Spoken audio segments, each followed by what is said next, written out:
સુરેન્દ્રનગરમાં વરસાદ પછી હવે ખેડૂતો પર આવકનું સંકટ ઊભું થયું છે। જિલ્લામાં ખાસ કરી દસાડા પંથકમાં ભારે વરસાદના કારણે કપાસ અને તલ સહિતના પાકોને મોટું નુકસાન થયું। તંત્રે નુકસાનીની ગંભીરતાને ધ્યાનમાં રાખીને સર્વે હાથ ધરવાનું નક્કી કર્યું છે। કૃષિ વિભાગ દ્વારા અલગ અલગ ટીમો બનાવીને સર્વે શરૂ કરવામાં આવશે, જેથી નુકસાનનું ચોકસાઈથી મૂલ્યાંકન થઈ શકે। સર્વેની કામગીરી પૂર્ણ થયા બાદ રિપોર્ટ કૃષિ વિભાગને સોંપવામાં આવશે। રિપોર્ટના આધારે પાક નુકસાન માટેની સહાય કે વળતર અંગેનો નિર્ણય લેવાશે। ખેતરોમાં હજુ પણ પાણી ભરાયેલા છે અને ખેડૂતો કપાસના સૌથી વધુ નુકસાનથી ત્રસ્ત છે। ખેડૂતો સરકાર સમક્ષ પાક નુકસાન વળતર માટે તાત્કાલિક મદદની માંગ કરી રહ્યા છે। સરકાર પાસેથી પાક નુકસાનીના વળતરની માંગ ખેડૂતો દ્વારા કરવામાં આવી રહી છે।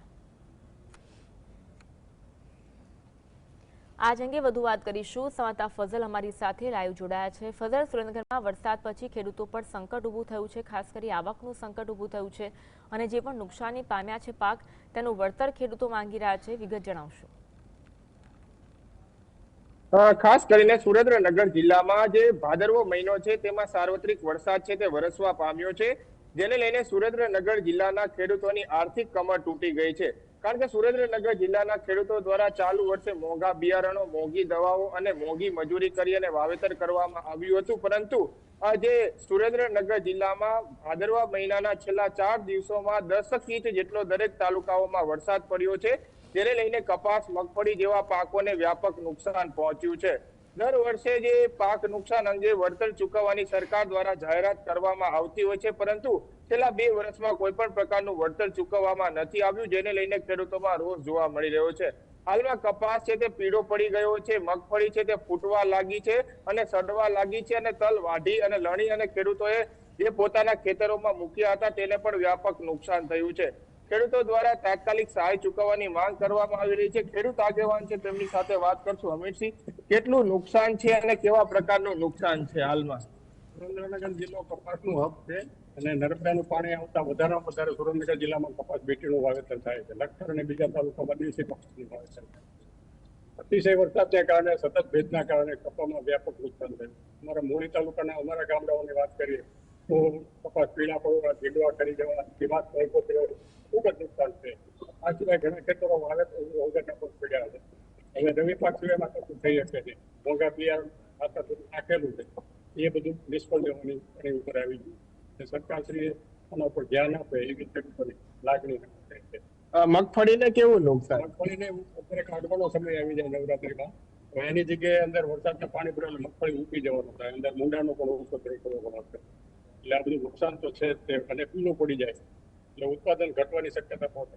તલને પણ નુકસાન? તલને પણ એટલું નુકસાન છે। વાડી પૂરા ચૂક્યા હોય, તલ પલળી જાય। છેલ્લા 2 વર્ષથી સહાય નથી ચૂકવાની, શું કહેશો?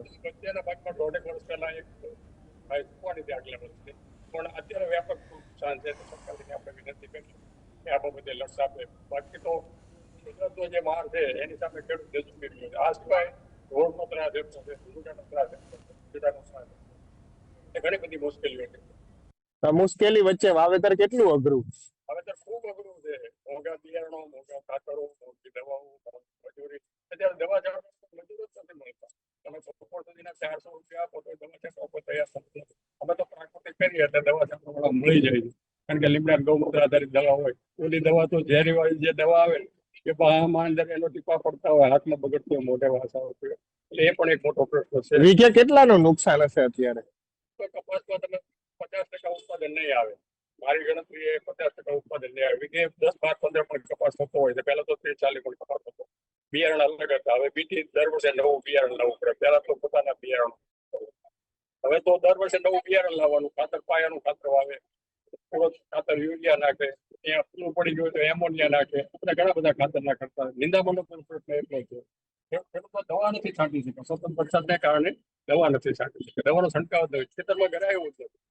મારી પોતાની ખેતીની વાત કરું તો એમાં પણ એ જ પરિસ્થિતિ। ખાસ કરીને જે વ્યાપક નુકસાન છે ત્યારે તાત્કાલિક સર્વે હાથ ધરી અને સહાય ચૂકવવામાં આવે તેવી સુરેન્દ્રનગર જિલ્લાના ખેડૂતો દ્વારા માંગ કરવામાં આવી રહી છે। જો કે આજથી સુરેન્દ્રનગર કૃષિ વિભાગ દ્વારા અલગ અલગ ટીમો લગાવી અને સર્વે કામગીરી હાથ ધરવામાં આવશે।